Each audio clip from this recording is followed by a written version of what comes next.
Hello, hello, hello. Hi, everybody. Welcome once again to the 9th Annual Short Circuit Pacific Rim Film Festival. My name is David Geis, Executive Director of CineVic Society of Independent Filmmakers. CineVic acknowledges and respects the long history of the Łəŋən-speaking people, now known as the Songhees and Esquimalt First Nations, as well as the WSÁNEĆ First Nation, on whose traditional and unceded territory we carry out our activities.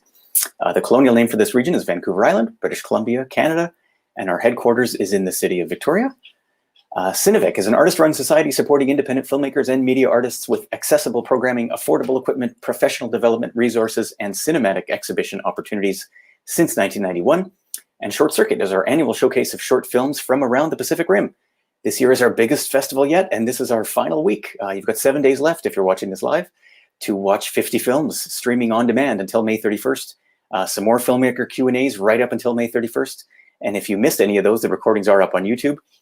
We're proud to be setting a new standard of sharing ticket sales equally with all of our filmmakers, so please go buy your tickets, help us spread the word, and support artists around the world. Check out all the info at shortcircuitfilmfestival.com.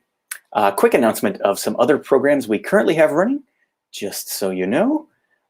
Film Slam 2021 is our 48-hour filmmaking challenge happening June 11th to 13th in collaboration with the 48 Film Fest, national filmmaking challenge spearheaded by Ben Williams and Guy Madden out of Manitoba. Filmmakers who register and complete their film within the 48-hour timeline will be screened locally in each participating province and territory. We'll be hosting an online screening for the Victoria entries, and then the top films selected from each region will appear together on the big screen at the TIFF Bell Lightbox in Toronto sometime in 2022 when we can go back to the theater.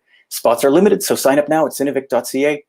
We've also got Push In, the CineVic podcast, now listed on Apple Podcasts. Our host, Joyce Klein, speaks to indie filmmakers at home and abroad about their craft. 4 episodes are already available and more are on the way. Just search for Push In, the CineVic podcast on Apple Podcasts, or go to cinevic.buzzsprout.com. Quick shout out to our core funders here at CineVic: Canada Council for the Arts, BC Arts Council, Province of British Columbia, CRD Art Service, and Telefilm Canada. This year we're broadcasting our Filmmaker Q&As live on YouTube. For those of you watching live, please type your questions in the chat if you have any, and we'll do our best to answer them. Try to include the name of the filmmaker to whom you're directing your question, just so we know who to ask. If you don't see the chat box, somewhere around your screen here, make sure you click the live chat or show chat button. Be aware that your question and screen name might be selected to appear on screen. And the recording of this video will stay up on YouTube after we're done. So if you like what you see here, please help us out. Like the video, subscribe to CineVic, and share the video with others. Alrighty, now to introduce our filmmakers today from the Island Undercurrents screening program. These are emerging filmmakers from Vancouver Island. First up, Stephanie Rossel, coming to us live from Courtenay, BC, or I guess Royston, BC, which is right by Courtenay. Welcome. Thanks for tuning in. Stephanie Rossel has been a filmmaker and script supervisor for over 34 years. Her credits include Juno, 50/50, This Means War, The Baby Dance, When We Rise, and Tully. She also wrote and directed the short films Between Floors, Missing You, and Truth Bomb. So Missing You is the one we're going to talk about today. We'll see you in just another minute here. Next up, Chukwumuobi Obasi. Welcome, welcome. Also coming to us from Courtenay today on Vancouver Island. Chukwumuobi is a writer, director, and producer. He has attended acting class with acting coach and casting director Jackie Casey and language coach Tony Alcantar. He has received online training in scriptwriting and directing from industry-renowned writers and directors. And in the last 3 years, he has written, directed, and produced 4 short films, a TELUS-funded web series pilot, and 1 documentary. His goal is to continue improving his craft and create compelling feature films and documentaries. Awesome. Great to have you here and great to have your film in the festival. We'll see you again in just a second here. All right, representing the film, Jack Be Quick, producer, Michael Corrigan. Welcome. Welcome, Michael. Also, hello. CineVic member and current board member. Quick bio here for Michael Corrigan. Sorry, I've got Sarah's bio here. Michael Corrigan is an indie filmmaker based in Victoria, BC, Canada. He has written, produced, directed, animated, edited, and created music for dozens of animation, documentary, and narrative film and video productions. He also blogs about the Mediascape weekly at informediation.com/blog.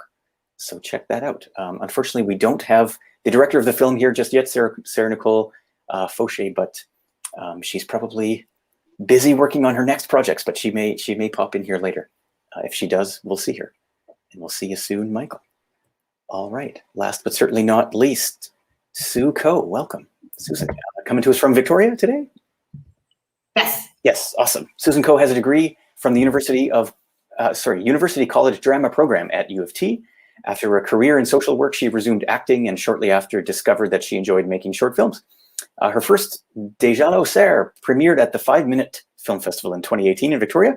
Since then, she has done 2 other shorts which were submitted to local festivals. In the End is Susan's first attempt at a dramatic short film. It's autobiographical in nature and very close to her heart. All right, we will see you again soon. Thanks, Susan. All right, let's go back to Stephanie to start things off. Hello again, Stephanie. Hi. So your film is Missing You. A quick synopsis here. When Caitlin's mother calls Jessica to report her missing, Jessica drives home to help with the search. During the drive, she reflects on their friendship and the life choices made that sent them on very different paths. So a very sort of touching story here. So I'll start off basically, well, as I mentioned, the film's quite touching, heartfelt, sort of serious, maybe with some lighter moments though, somewhat universal as well, you know, friendship, loss, that kind of thing. And sort of revisiting decisions of the past through hindsight. So how did this story come about? And what were you trying to communicate through this sort of specific story of these 2 friends? It was an idea actually I had for a feature about what would happen if a friend from your childhood went missing, that was your best friend, someone that you were so intimate with throughout, who knew all of your secrets. And then you find out they've gone missing and your pathways had moved on into different places.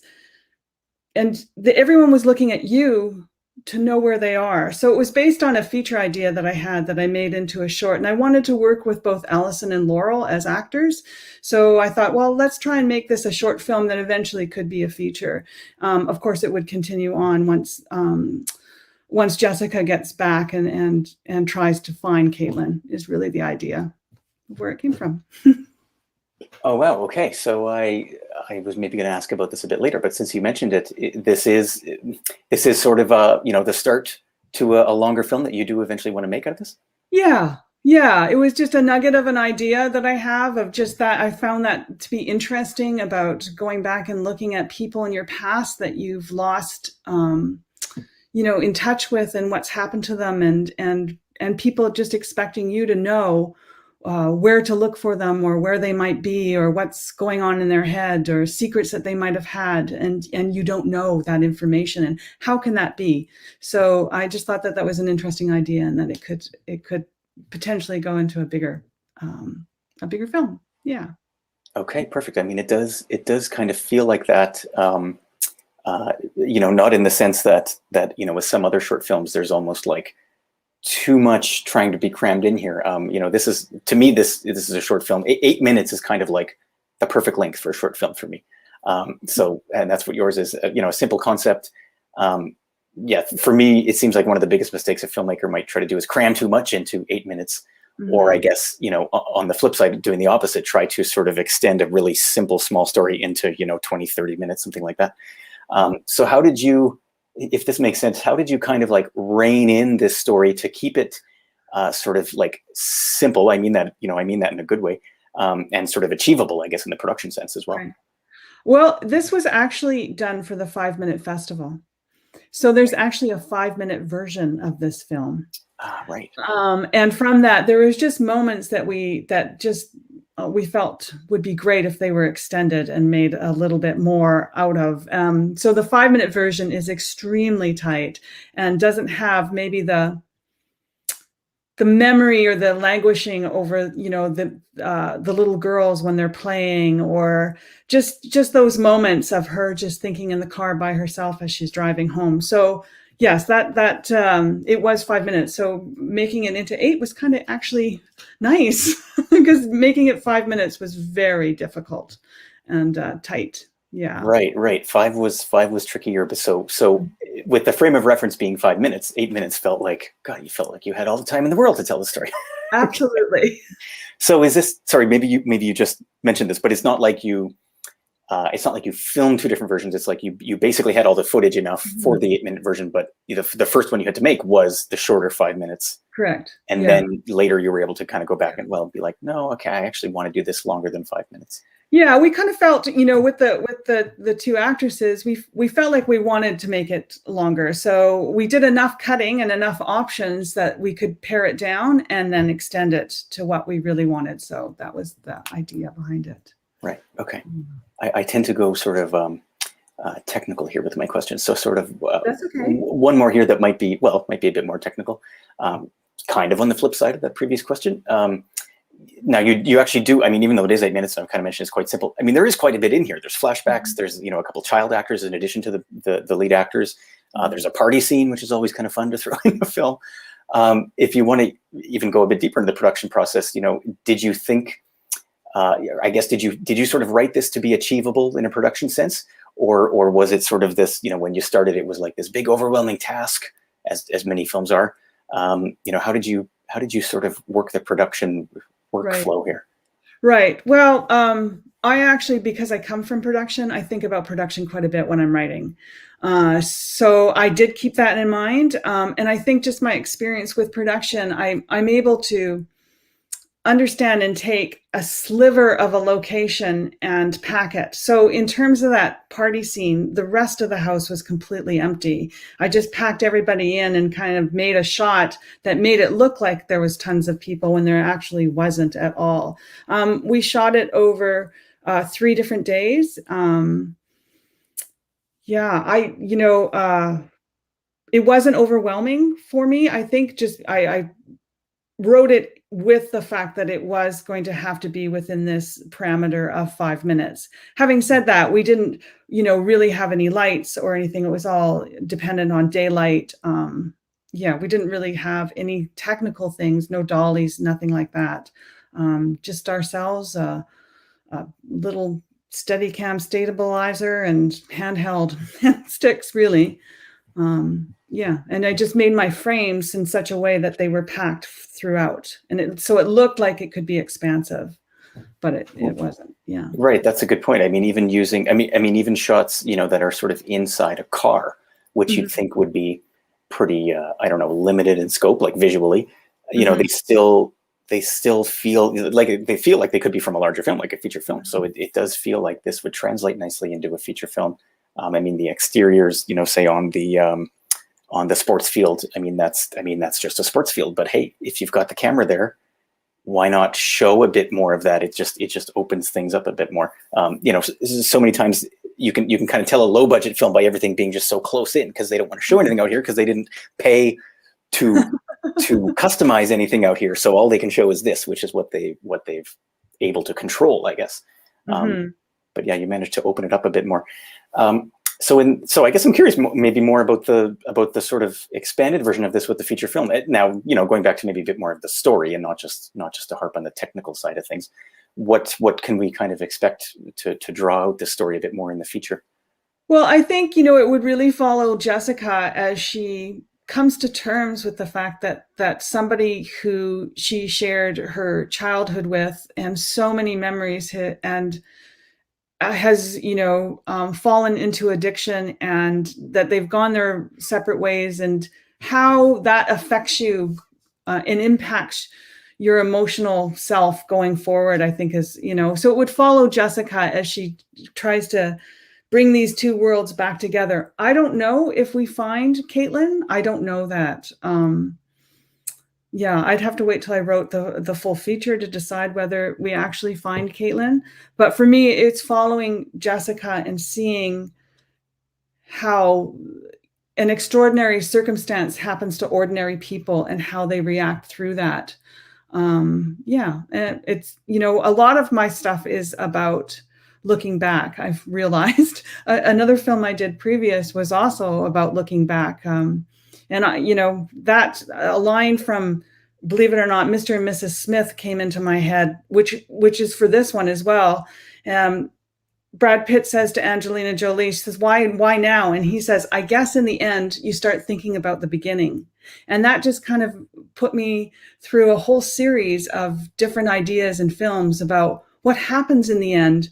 Do you look back at the beginning and go through all the stuff and reanalyze and see the things that maybe you could have done differently, or things that were beautiful?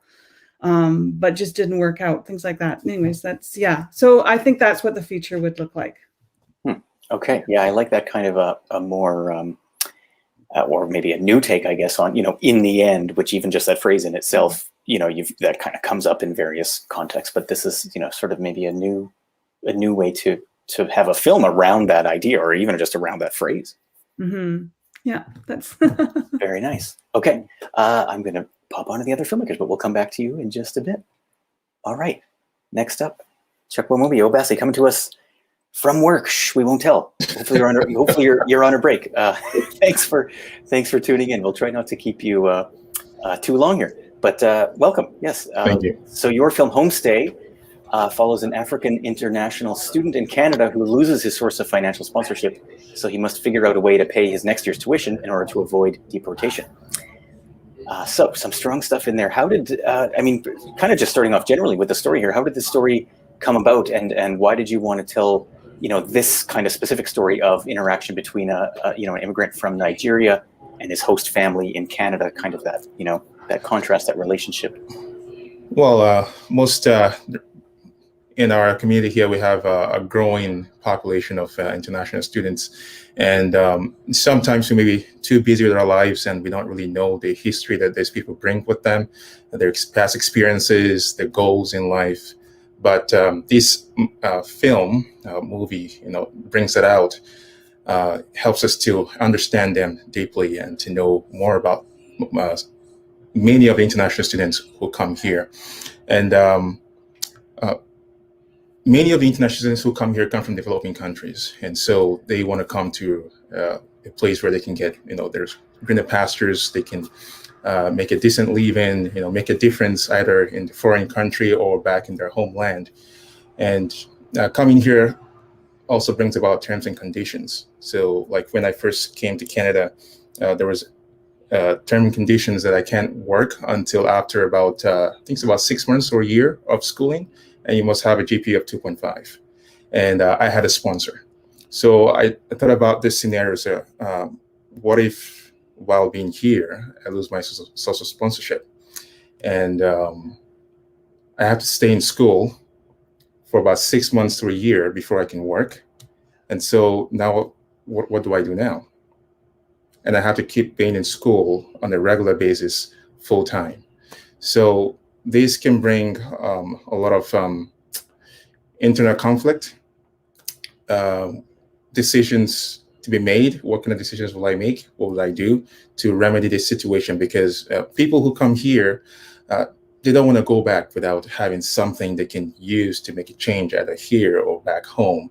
And if none of that is achieved, they don't want to go back. They want to get to their goal before they can either decide to go back or stay. But when none of that is achieved and there is no hope in sight, what would they do at that point in time, considering the circumstance? So thinking about that, I felt that would make a compelling story, and that would help people see what some of the international students in the area might be facing, if not all of them.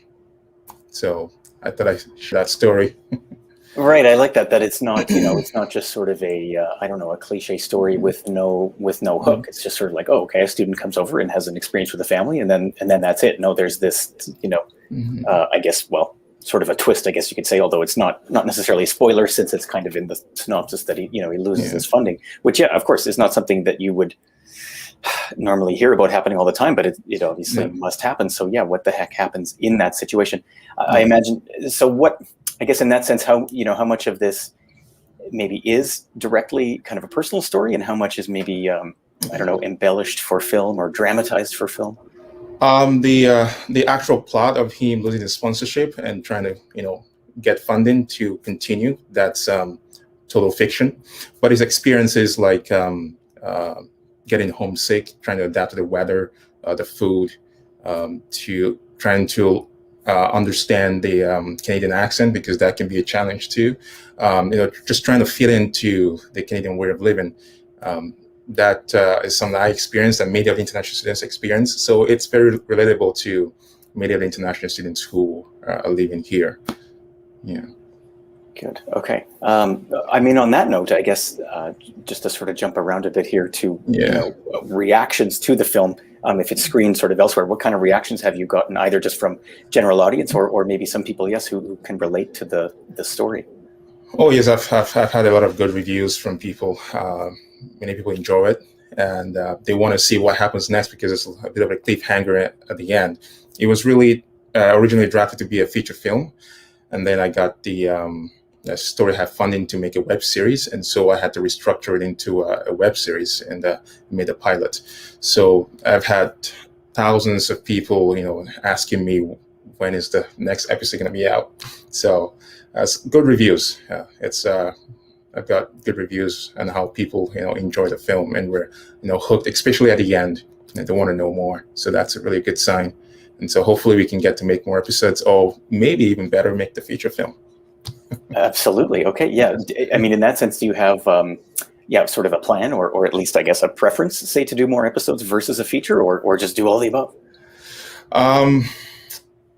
It's always been my goal to make a feature film. So that's where my my interest is to make a feature film, hopefully. So working with other experienced filmmakers to ensure I have a stronger script. So that's where I'm at right now, is still in the script development. Okay, perfect. Well, I guess congratulations on getting a pilot, and especially a pilot, like you say, where it ends off with people wanting more. I feel like that's probably, no matter the story, no matter the length, no matter the whatever production you went through, I imagine a goal for a pilot is to make people want more. Tune in next week. Exactly. So with the story here, I'll sort of this theme might come up in a few different questions here. I'm just talking about sort of walking the line. I'm curious how you walk the line a bit between, some comedy and drama, kind of a lighter tone with some serious moments, and even contrasting, say, the main character with his host family, maybe highlighting some kind of stereotypes along the way, but not going too far so as to, make fun of people. We're still kind of rooting for them in the end to kind of just be okay with all this, or maybe educate themselves a bit by the end. We appreciate the main character's sort of newfound love of the West Coast, because I mean, if you come here, how can you not fall in love with it? Yes. But also not going too far and just being this sort of love letter to Canada, that Canada's so great, because we've also got some problems here. How did you sort of walk this line between all these two different kind of worlds? Well, in Canada, there are different kinds of people. There are some people who are all welcoming; they want you here, and they're so friendly. And I mean, not just Canada, even in every place, there are people who are very welcoming. And then there are these other people who, they're fine with having you here, but they want you to follow these rules and guidelines that you must follow. And then there are these other people who, for some reason, they just want to be alone. They don't want any visitors or any other person coming into their personal space. So that's how I, with that idea, I created those three characters: the Homestay family, the dad, the wife, and the child, to represent these three different kinds of people. And so the international student has to figure out how to create an environment where he and the little child who doesn't want him there can coexist in the same environment. And it works in the end. They find a common ground, and then they're happy at the end. So that was really the actual story I wanted to tell in that particular episode, is that no matter where you're from, people can coexist together. If we have common grounds, if we just let people in, there are other things that people can contribute to the society that will be of benefit to you, that you could love, you could like, and we can all come together to coexist together. Yeah. Great. Yeah. Now, even though you're obviously going for a very positive kind of vibe going out to the audience there for them to get that from it, it's also not really, at least as an episode. Maybe if this was a self-contained thing, well, even if it was, I guess either way, it's not exactly a happily ever after ending. No. I'm definitely a fan of movies like that, having made a few of them myself, where not everything wraps up neatly and happily in the end. No. Why that choice? I mean, maybe I know the answer to this, since it is a pilot and you do want people to tune in next week. But why that choice to kind of not just be a happily ever after story? Is it just for this pilot episode? Yeah. I guess that's what I'm talking about. Yeah. Yeah, because I kind of wanted to have a cliffhanger there. So to end it on that note, where it is, it's the main character is in a sad state. He's confused. He doesn't know what to do. Also puts the audience in that same frame of mind. Okay, what's he gonna do now? Now that everything is has gone chaotic. So that's why I chose to end the pilot in that very spot, so you can come back to watch. Know more about what happens to him. Okay, that makes perfect sense. So it's the ending, or the ending of say if it's going to be a series or a feature film, okay, that's going to come a bit later. Yes. And the ending of each episode presumably is going to be different. So yeah, in the end, maybe it's not a non-happily ever after story, but at least for the pilot episode, I just got to say again, I guess great job on that. Making people want to come back for more. Yeah, well, in the general story, it's probably going to have a sweet ending. Good idea. Yes. Okay, now I know that you and Stephanie may have to kind of take off soon, so I'm just going to do something a little funnier. I'm going to bring everybody on screen just so I have a moment here of everybody on screen, so I can get a screenshot later and just remember who was all here. Maybe I'll take myself even out for just a second. Okay, there we go. Just need my screenshot. So yeah, if you can stick around, great. And if not, if you got to take off, that's fine too. But we'll just move on right now to Michael. Michael, hello. Hi, David. Are there any questions for Stephanie and Chuck that maybe they should answer before they have to go? It would just be sort of the end. At the end, if we've got questions for each other, which I will kind of save for a few more minutes. So okay. So, yeah, if they can stick around, it'll just be kind of the general questions for each other. Happy to be here.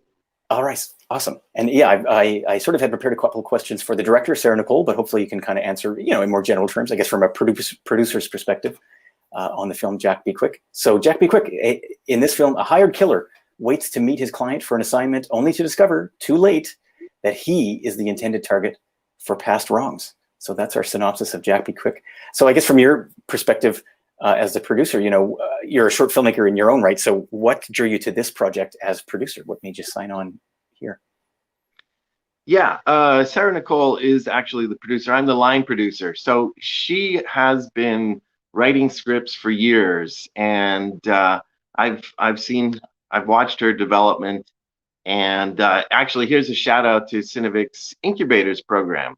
She realized that she needed to learn how to become a filmmaker, and so she took that series of seminars. And when I learned of that, I said, let me help you make your very first film. And so it was choosing one that we could do. COVID had just started, and so we had to choose something that was going to be achievable in a weekend. And so this is a two-hander. One of the actors is actually at the other end of the telephone. We only see Jack on screen, so that made it a lot easier. This was one of the first shorts to shoot. WCB, the WorkSafe BC COVID protocols were just coming into effect. So we had to navigate through that. And I want to shout out to Suzanne Moreau for taking that on in large part. And so we had our plan passed and all the required insurance, and we were able to shoot this over 2 days last summer. And so having written many shorts and feature scripts, this Sarah Nicole wanted to do a first film. And so this was never designed to be a feature. This was specifically a short, and specifically to get that first short film in the can. Okay, well that makes perfect sense, I guess, for the context of this film. The COVID protocols as well. Seems easy enough. One actor, I guess, two actors, including the voiceover, three actors, I guess, if you include the cat. So it seems so simple, of course, but filming during COVID, I imagine simpleness kind of goes out the window. But I'm wondering if maybe we can sort of touch on the story a bit later, but again, just to kind of go technical here from the behind the scenes producer side of things. Someone might look at this film and kind of think, oh, that's easy to accomplish.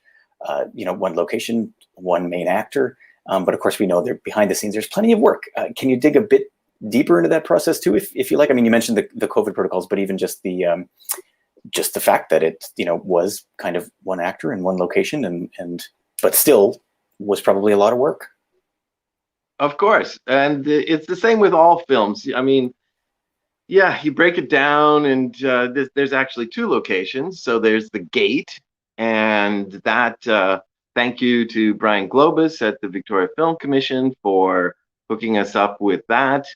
There's a mansion on a hill, and this is the gate, and they're film friendly, and they let us use their gate. And so that scene is there. Suzanne Moreau supplied the house, the interiors, and so that was very nice because the COVID protocol. If anyone's been on set, then there's all the masking and the sanitization and arrows, and so that was quite involved. What else? The casting, of course, and thank you to Patrick O'Keefe for stepping into the role, and it was. I'm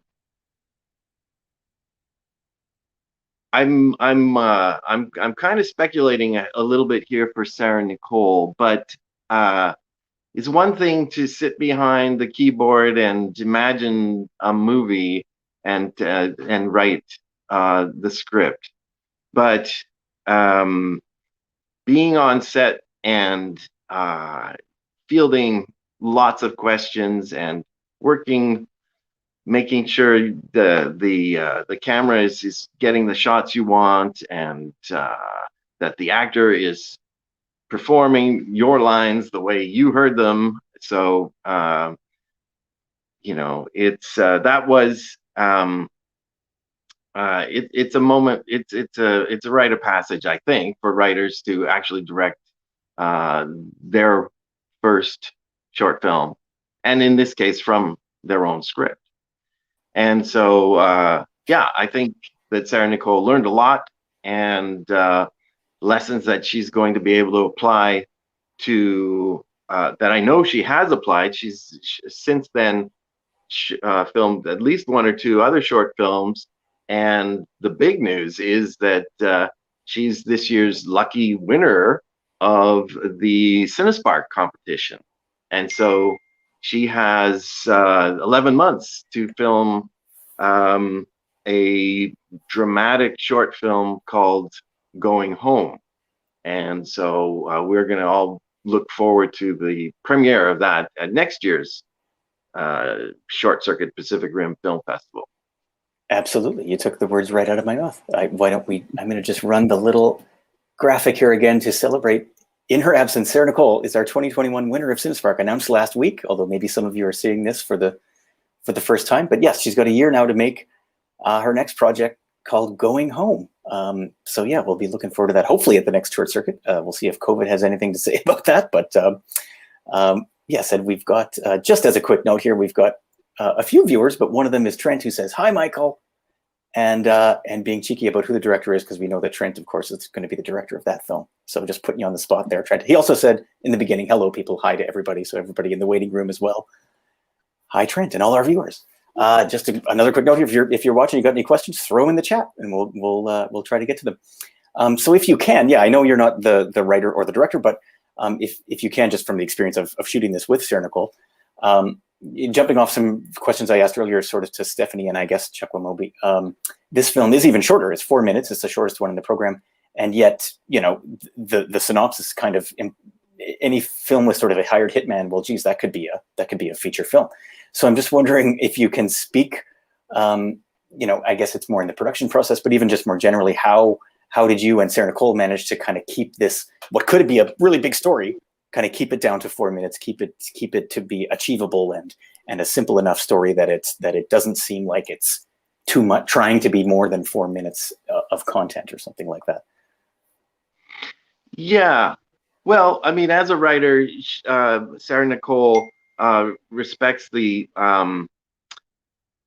rule of thumb, 1 minute per page. So, you know, going in, we knew it was going to be short, and the shorter the better.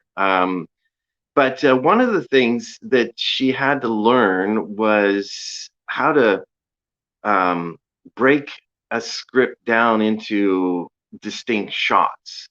And a lot of people refer to that as storyboarding. But she didn't want to draw, and so I taught her how to line the script. So to actually imagine what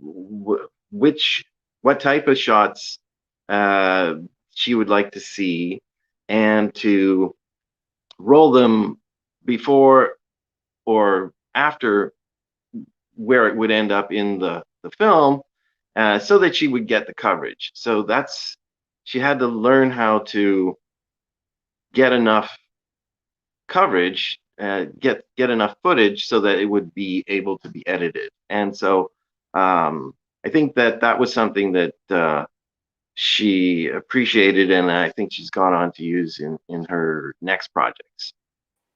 Right. Okay. Yeah. I mean, pretty good ideas. I mean, almost like simple concepts, but geez, you need to practice this. Well, study it in film school, or practice this. You know, that's almost kind of the better way, is just to make these films as a learning process.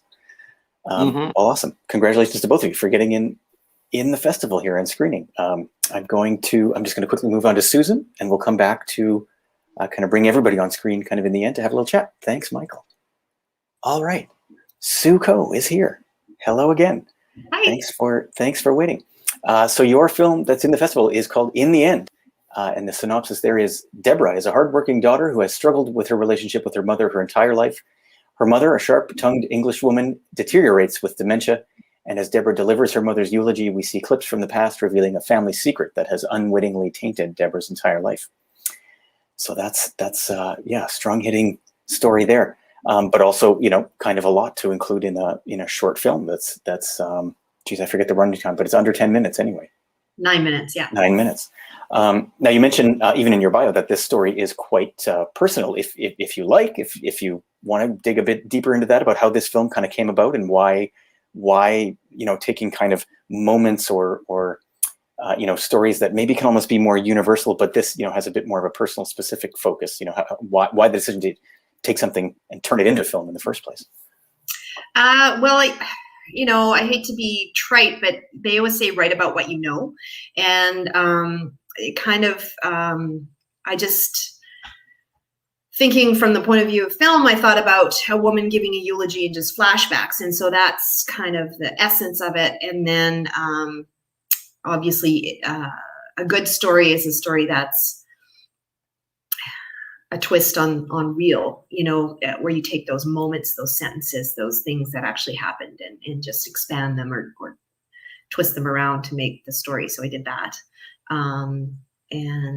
Yeah, so with the exception of the twist, everything's real.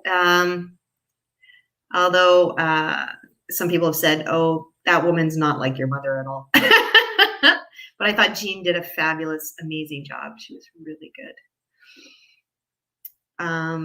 Yeah. Yes, great acting in the film, because yours is maybe one of, at least in this group, or even, well, at least in this group, that is relying, I guess, a bit more on dialogue to tell the story, which is totally fine. I mean, if you're good at writing dialogue, which it seems like you are. So is that, I guess, just as a general rule, is that kind of what you prefer or feel you are you know, good at, I guess, is sort of a dialogue focused kind of character relationship story, or is this sort of a departure for you? No, I would say definitely character and relationship. My very, very first film was for the 5-Minute Film Festival, was with Stephanie 2 years ago. And I think I've done 3 now for 3 years. And my first one, I couldn't use actors because of the situation. And so it had a voiceover, but it was still a character piece. So obviously I'm interested in relationships between people, but not necessarily dialogue. If you make it real, the dialogue works. So in the end, it was words I'd heard before, sentences I'd heard. I put myself in the position of the person giving the eulogy, and so it was easy to write. Huh. Okay. Yeah, I always got to ask about that because I guess just personally, I hate writing dialogue myself, and I don't think I'm very good at it. So I guess I'm always trying to pick the brains of people who enjoy it and are good at it, and it translates well from it being on the page to on the screen. That's a tricky task to make that work. So again, kind of this walking the line here theme that I've been asking the other filmmakers about with your story.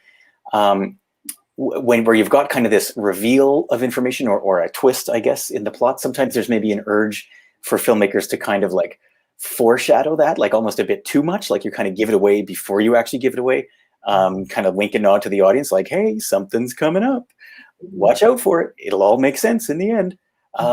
So how do you kind of do that? How do you make this film without doing that, without going too far into kind of the foreshadowing or really overemphasizing this twist? It kind of just flows naturally here. So how do you rein yourself in and do that?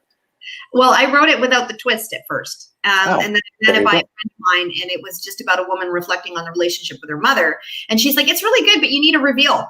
And then I went, ooh, I've got the perfect reveal. So that it was easy because I had it without first, I guess. And so I didn't add foreshadowing. I mean, but the foreshadowing is they didn't have a good relationship and Deborah didn't know why. So that's all you needed to know. I guess that's it. Right. I think a lot of movies do that. Oh, something's coming. But audiences are dumb. Like I had to go back and apologize to people, but I had to go back. I showed it to some friends and they said, oh, I didn't understand that the nurse was a nurse. I thought it was her sister and maybe, and I'm like, but she had a uniform and a tag. How did you? And so I had to add a line. It's, I can't even remember her name. Gail, your nurse, right? So that people got it. And it works in the moment because, having to explain to someone who their nurse is, I guess with dementia, well, that actually makes sense. I mean, in some ways you could be like, oh, you're explaining that to the audience, but also to the character. Yeah.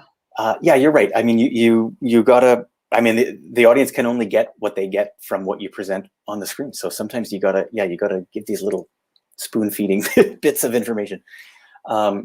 So similar to the sort of, I guess, more technical questions I've asked the other filmmakers, if you can dig a bit deeper into the filming process. You've got a few more actors in yours. I guess you could even say extras as well in the funeral scene. A few locations, and this sort of strong subject matter dealing with your actors. How did you accomplish all this? Yeah, it was, for I call it my first real film because I used the Red camera, and shout out to CineVic for the equipment, which was fabulous that it was available to me and I could rent it at a reasonable rate. So thank you. So it was my first big camera film. I already knew, I think when I write, I think of locations in my head. So that was easy. I used my house, I used where I work, and then I rented a church hall. So it was kind of easy for locations. For background, I just asked around. I mean, it's easy to get people to want to be in a movie.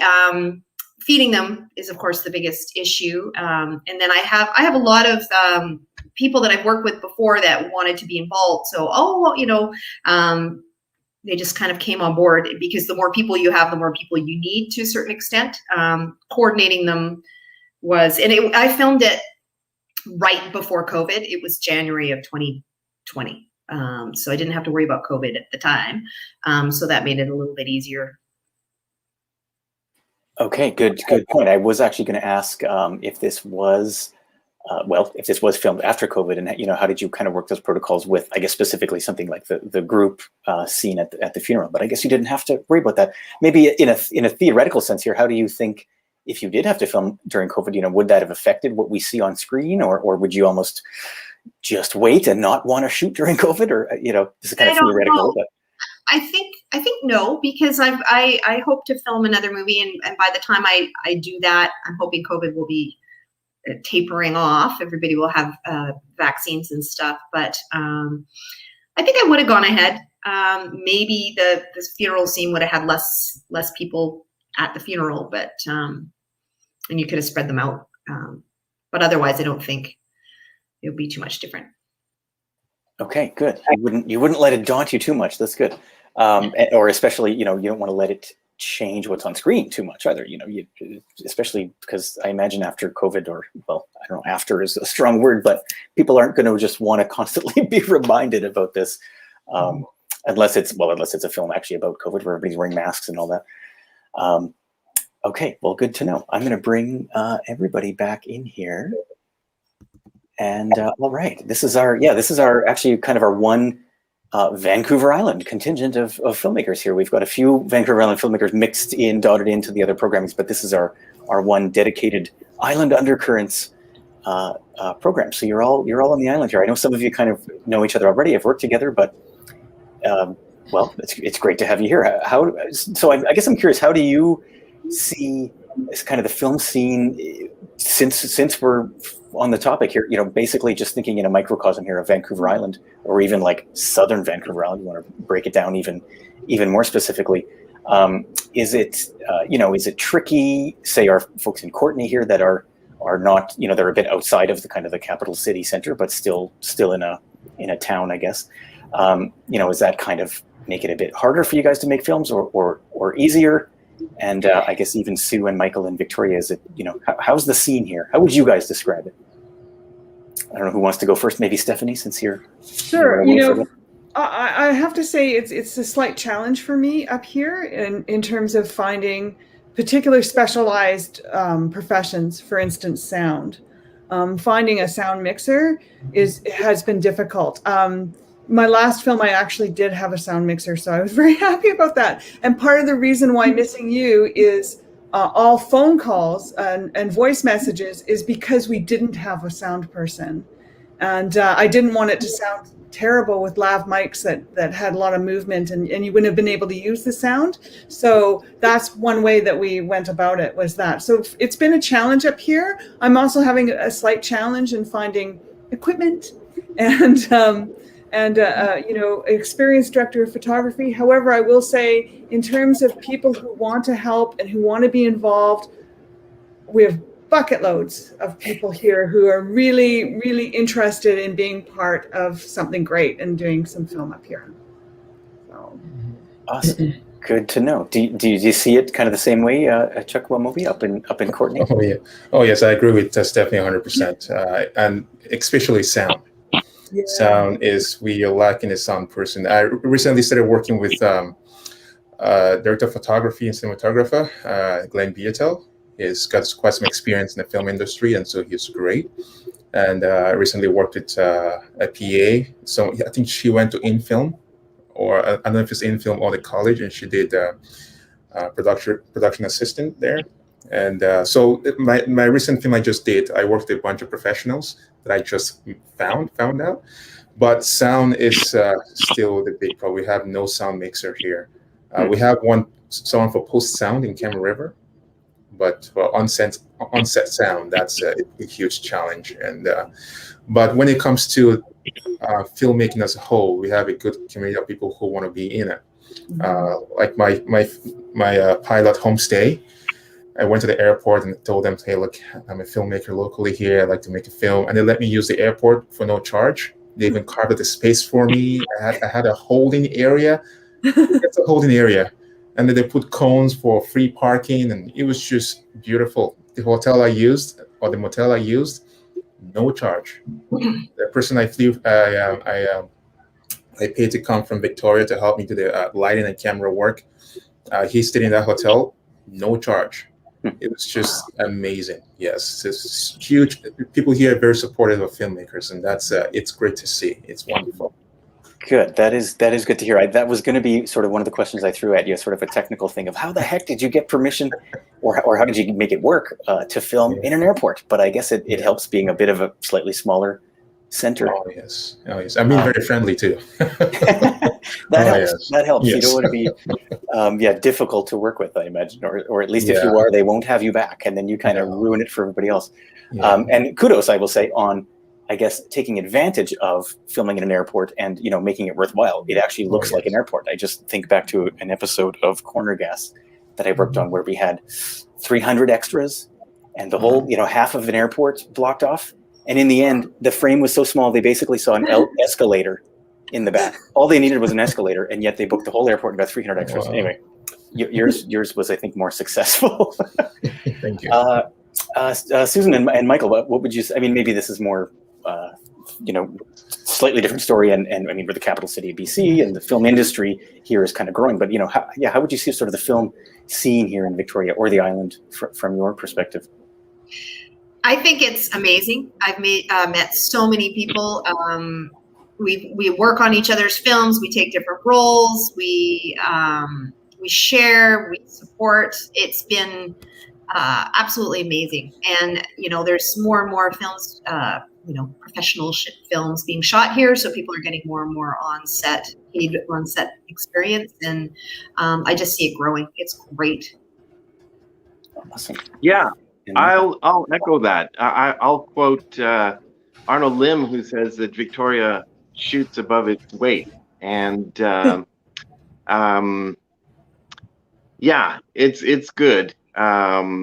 There's between CineVic and MediaNet, there's lots of equipment, and the film community, as Susan says, people work on each other's films, so that's great. There's been a little bit of a silver lining in Victoria due to COVID, and because LA locked down, and we've seen service production actually come to Victoria in a big way.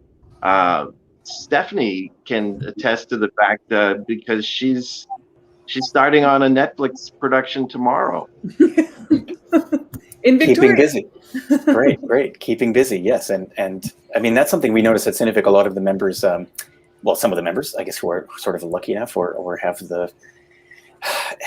what it takes to be in the film industry, they'll work and make some money in these sort of bigger industry productions, which are increasing now, it seems. But then also, they still want to take the time to do their own projects. So we definitely want to support that, and kudos to all of you for doing that too. And if you want to or are able, like Stephanie, to be working in the industry and do that side of it too, hey, even better. If you've been doing it for, I think your bio said 34 years. Geez, it must not have turned you away yet. Or turned you off yet. You don't hate it yet. No, I learn every time I work on a film. I learn about people or stories or things. I love it. I love telling stories. I love telling stories with people and collaborating. So great. Perfect for me. Okay, before I sort of go to the sort of wrap-up question of asking what's next for everybody, I'm curious if you guys hopefully seen each other's films, if you've got any questions or even just comments for each other, for each other's films. Anybody just wants to jump in? I thought they were all great. Yeah. It was funny with Stephanie's. I'd seen it before, and I was like, wait, I've seen this before. And it turns out we've done the same thing for 2 years in a row with Brent's 29 takes. And I think that shout out to Brent for having that, because, filming a little movie on your phone is one thing, but it just gets you that next step, that confidence, and it's a great way to get started. Yes. Thanks, Brent. And you get, you not only do you make a film, but it's kind of a guaranteed screening out of it too, which is always good. Yeah. You need that. There's no point in making a film if nobody sees it, I guess. Yeah. All right, then I'm going to jump to sort of the wrap up. Last call for questions in the chat. Any of our viewers, if you want to throw some last minute questions in here. Otherwise, I'll start with maybe start with Chukwumuobi. What are you working on now or next? What's coming next from your world? Well, I just finished completed making a short film, Family Fortune. It's a 19-minute short film, and yeah, that was fun to shoot. And I just did the first screening with the casting crew, and got very good response from that. So hopefully I can get to show it to the world. Great, awesome. Yes. And that's totally the story and everything's totally disconnected from Homestay. It's a totally new project. It's a completely new project. Yes. Awesome. Yes. Okay. Want to give us a quick little synopsis, or do you want to keep it secret? Well, it's about a man who has deserted his family for almost 30 years, and now that he's faced with a tragedy, he's been diagnosed with a chronic illness. He wants to get back with his family again, and so how does he do that? That's what the movie's all about. All right. Yeah. So I used some amazing casting crew here in Courtenay, and it was so much fun. Yeah, and it turned out all right. So hopefully you've already at some point. You've already shot it. Yeah, it's already completed. I just finished it a few days ago. It was the post-production was completely to go, and we had a screening on with a casting crew on Saturday. Well, okay. Saturday, yes. So at some point we'll all get to see it. Okay, please submit to next year's short circuit. Hopefully we'll Oh see yes, it. for sure. I'm coming again. Good. All right, Michael. What's next for Michael? Yeah, my next project is called One Lie, and it's a longer film with a unique narrative structure. Awesome. All right. Yes, sounds like a bit of a hook there. I do recall that from maybe a previous Talent to Watch call for submission. So yes, glad to see you're still pursuing it. Hopefully we get to see that is a feature, you said? I'm not going to call it a feature. It's just a longer narrative film. Okay. All right. Don't want to put yourself in a box. Totally understand. Sue, what's next for Sue? I'm currently a director on a film with Brent Lanyon called Coming Home. We're filming that at the end of June, looking for locations still. So if you have any ideas for a bunker, let me know. And then I did write another dementia story. It's another pet project of mine, and I'm hoping to film that by the end of the summer as well. It's called Closing Walls.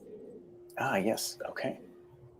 Awesome. Lots of stuff on the go. Stephanie, I know you're busy. You're heading right after this to come down to Victoria for certain work on a Netflix show. But you would tell us about that, or tell us about anything else you got coming up. Well, that's my day job, so I am coming down to do a show. But I have in development a feature called Warrior that was written by Brent Lanyon and is produced by Leah Flagg. And we've had some good interest in it, so I continue to work on developing that. I just did a pitch for Cine Central with another short film that is also about going back and looking at your past. So I think it's like a trio of films for me. Cine Central in Nanaimo, sort of. Yes, Cine Central. Yes, exactly. So I just did a pitch for them. So we'll see what happens there. And I continue to write short films and just continue doing all kinds of anything to do with film. Yeah. Awesome. Great. Keeping busy. This is what I like. I like to see not just, all of our filmmakers at Short Circuit, have had pretty tantalizing answers to what's coming up next, but especially our local folks on Vancouver Island. I'm glad we can expect more from all of you. Already, we're at 1 o'clock. Kind of last call for any comments or questions from the room here before we say goodbye. Anybody want to throw anything in? I just enjoyed all your films. It was so much fun. I actually really enjoyed the festival. I've watched everything because now I'm going to work, so I won't be able to. And it's been great. I've just been so inspired to see so many of the films that have been through the Short Circuit Pacific Rim Festival. It's been amazing. I thought it was definitely the best year. I was just going to say, I thought it was done very well, David. The organization and the little clips coming out and the way we were prepared for it, I thought it was all done really, really well. Mm-hmm. Great. Good to hear. Yeah, I like the variety in the selections, and when I watch of all the films I've been watching, going through this film festival, there is always something to learn from each film in terms of production, storytelling. It's just beautiful all across the board, and so it's really good. So well done. Good. Well, thank you to you four and all the rest of the filmmakers for making well, even such a range of work this year. I mean, we've got 50 films. You'd think there'd be some crossover where a few films are kind of like other ones, and or a few that are a bit too similar to each other. But no, that we've got 50 very different films this year, and you guys helped contribute to that. All right. Well, thanks so much for giving us your time today. Tell the world about this too, because the recording is going to stay up for a little while if anybody missed it. Thanks to our viewers who did tune in live. And just a few notes to end on here. So tonight, Tuesday, May 25th at 7 p.m. Pacific time, we've got another live stream Q&A with filmmakers from the Canadian Bonus screening program. Tomorrow, Wednesday, May 26th at 12 p.m. Pacific, more filmmakers from the Human Nature screening program. And our final Q&A wraps up Monday, May 31st, 12 p.m. Pacific time with the Magic Realism screening program. Also tomorrow, though, if anybody's interested, Wednesday, May 26th at 5:30 p.m. Pacific time, join us on Zoom for this one for the Digital Yappy Hour. It's our monthly social, but this month it's got a short circuit theme. You might see a few filmmakers show up, or at least some CineVic members. We can chat more about the films and kind of a free-for-all. That is BYO everything, because we're online. All right, one more thank you to these fine folks in the room here. Check out the Island Undercurrents program and all the other ones still streaming, shortcircuitfilmfestival.com until May 31st. All righty, take care, everybody. Bye. See you later. Thank you. Thank you, David.